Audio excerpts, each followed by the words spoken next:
눈물. 오늘은 오랜만에 슬픈 소식 전해드립니다. HD 한국조선해양과 한화오션이 폴란드 해양 플랜트 사업에서 고배를 마셨습니다. 나도 오늘은 소주 한잔 해야겠네요. 폴란드는 북부 그단스크에 새로운 부유식 저장, 제기화 설비 FSRU를 공급하기 위한 선주사로 노르웨이의 BW 그룹 산하의 BW LNG와 일본 미쓰이 OSK 라인 MOL을 최종 후보로 선정한 겁니다. 즐거웠어. 폴란드 국영 가스 기업인 가지 시스템은 17만에서 18만 DWT급 FSRU를 그단스크만에 설치합니다. 여기서 FSRU는 운송하기 위해 액화한 LNG를 다시 기화해서 육상에 공급할 수 있는 선박 형태의 설비를 말하는데요. 연간 61세제곱미터의 가스 공급을 목표로 가지 시스템은 입찰 참여 업체에 오는 2028년부터 상업 운영을 할 것이니 27년 8월까지 인도해달라고 요청했죠. 최종 후보로 선정된 BW LNG와 MOL은 FSRU 분야에서 다양한 실적을 쌓아 선정됐다고 하네요. 분하지만 인정한다.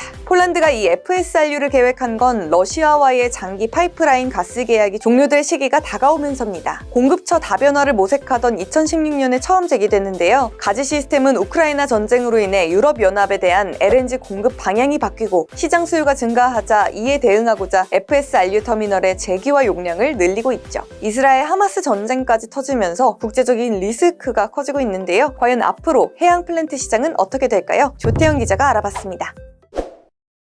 저희가 조선업에 대한 소식 자주 전해드리는데요. 오늘은 그렇게 좋은 소식은 아닌 걸로 찾아뵙게 됐습니다. HD 한국조선해양 그리고 한화오션이 폴란드에서 해양 플랜트 사업에 도전을 했거든요. 여기에서 최종 후보가 되는데 실패했다는 내용입니다. 정확하게는 폴란드가 북부의 새로운 부유식 저장 그리고 제기화 설비 이거를 추진을 하고 있는데요.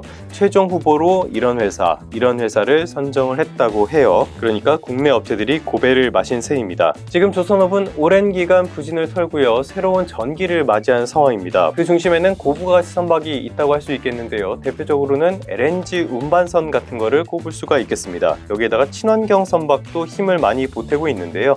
지금은 메탄올 추진선 같은 것들 우리나라가 세계 처음으로 인도까지 한 상황이죠. 여기에 오랜 기간 동안 조선사들의 부진의 원인 가운데 하나로 뽑혀왔던 이 플랜트 시장에도 다시 한번 도전장을 내밀고 잘 해보려고 하고 있는데 오늘 전해진 소식은 어떻게 보면은 약간 찬물 같은 소식일 수도 있겠습니다. 그렇다고 꼭 실망할 필요는 당연히 없겠습니다. 업계에서 뭐 이차례 나섰다가 안 되고 이런 일은 비일비재한 일이기도 하니까요. 이런 한두 건의 일시적인 발생보다는 전반적인 시장 흐름이 어떤지 이런 것들을 살펴보는 게 더 중요하지 않을까 싶습니다. 그러면 지금 조선업은 어떤 상황일까요? 일단 올해 들어서 선박 발주량 이걸 보면요. 발주량이 1년 전보다 20%가량 줄어들었습니다. 이렇게 줄어든 것 가운데 50% 이상을 중국이 수주를 했고요. 우리나라 업체들의 수주는 46%가 1년 전보다 줄어들었습니다. 이렇게 보면은 슈퍼사이클은 무슨 오히려 불황기 같은 느낌도 들죠. 그런데 이거는 착시 효과가 어느 정도는 있는 결과라고 보시면 되겠습니다. 이렇게 중국이 압도하고 있는 이 시장 이거는 일반 화물선 시장이라고 보시면 돼요. 일반 화물선은 아무래도 선가가 낮고요. 부가가치가 낮은 시장입니다. 대신에 물량이 많으니까 중국이 이쪽에 집중을 하면서 압도적인 수주 물량을 기록을 했다라고 볼 수 있겠습니다. 반대로 국내 업체들은 말씀드린 것처럼 양보다는 질에 더 집중을 하는 모습이죠. 대표적인 게 LNG 운반선을 꼽을 수 있겠고요. 친환경 선박 쪽에서도 앞서도 말씀드렸던 메탄올 추진선 같은 것들 이게 차세대 친환경 선박이 뭐가 될지 여기에 대한 논의가 많았는데요. 세계 1위인 선사 머스크가 이 메탄올 추진선을 세계 최초로 인도를 받았죠. 그러면서 친환경 선박 이거는 메탄올 추진선으로 거의 정리가 돼가는 분위기입니다. 그러니까 일반적인 소비재로 비교를 해보자면요. 중국은 기성품 시장에서 굉장히 강세를 보이고 있고요. 우리나라 기업들은 물량은 적지만 이익은 압도적인 명품 시장에서 지금 시장을 압도하고 있다라고 볼 수 있는 상황입니다. 그러니까 단발성 악재로 휘청거릴 상황은 아니라는 거예요. 그렇다고 변수가 없냐? 그럴 리는 없죠. 장밋빛 전망만 있는 건 당연히 아닙니다. 이거는 삼성증권 리포트 보면서 설명을 드리도록 할게요. 지금의 변수를 꼽자면은 중동 지역의 지정학적인 리스크, 그러니까 팔레스타인 무장정파인 하마스의 이스라엘 침공으로 시작된 이 전쟁을 꼽을 수가 있겠습니다. 물론 지금은 지상군 투입이 지연이 되고 있고요. 이스라엘을 둘러싼 세계적인 시선 역시 예전 요즘 만큼 호의적이진 않고 부정적인 시선도 많다 보니까 이스라엘 역시 조심하는 분위기가 역력하죠. 이란 역시 개입을 꺼리고 있기도 하고요.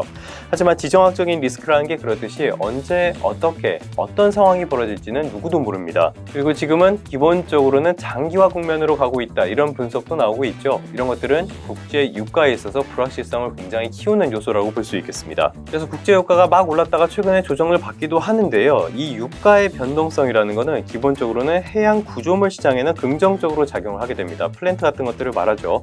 반대로 유조선 수요에는 일반적으로는 부정적으로 작용을 한다는 게 삼성증권의 분석입니다. 유가의 변동은 기본적으로 에너지 수송량의 불확실성으로 작용하기 때문이겠죠. 그래서 지금 상황을 보면요, 전반적으로 러시아 전쟁이 있고요, 산유국 감산이 있고 이스라엘 이슈, 중동 이슈까지 터져가지고 유조선 구매를 연기할 만한 근거들은 있는데 실제로는 유조선 시장이 완만한 회복세를 보이는 중이라고 합니다. 어느 정도는 계속 늘어나고 있다는 뜻이에요. 왜 그러냐? 선박 수급 자체, 그러니까 공급이 특히 굉장히 부족하기 때문이라는 겁니다. 지금 변수가 있는 건 사실이지만은 그렇다고 해도 미래의 공급 부족에 대비해서 미리 주문을 하고 있는 상황이라는 거예요. 여기에 국내 업체들은 말씀드린 것처럼 고부가치 선박에서 잘하고 있다 보니까 유조선 이런 사업에 본격적으로 뛰어들 이유도 없는 상황이라는 게 대체적인 평가입니다. 이미 고부가치 선박만으로 3년치 물량을 다 수출한 상황이라고 하잖아요. 다만 변수가 있다면은 이 중동 문제가 더 확대될 가능성을 꼽을 수가 있겠죠. 예를 들어서 중동의 호르무즈 해협 봉쇄 같은 일이 벌어지게 된다면은 LNG 수요 쪽에도 영향을 미치게 될 테니까요. 이런 점은 여전히 변수로 남아있다고는 할 수 있겠습니다. 결론입니다. 전반적으로 봤을 때요, 국내 조선업체들의 중장기적인 실적 개선에는 크게 걱정할 만한 이유는 없어 보입니다. 물론 중동발 지정학적 리스크라는 변수가 있긴 하지만요, 지금 국내 조선업의 경쟁력을 봤을 때는 직접적인 타격을 우려할 만한 상황까지는 아닌 것으로 볼 수 있겠습니다. 물론 이 상황이 장기화하고요, 또 걷잡을 수 없을 만큼 상황이 확대된다 라고 한다면 업황 역시 달라지겠지만 이런 일말의 불안감을 너무 확대 해석할 필요까지는 없어 보이는 것도 사실입니다. 그러면 성공 투자하시고요, 다음 시간에 다시 뵙도록 하겠습니다.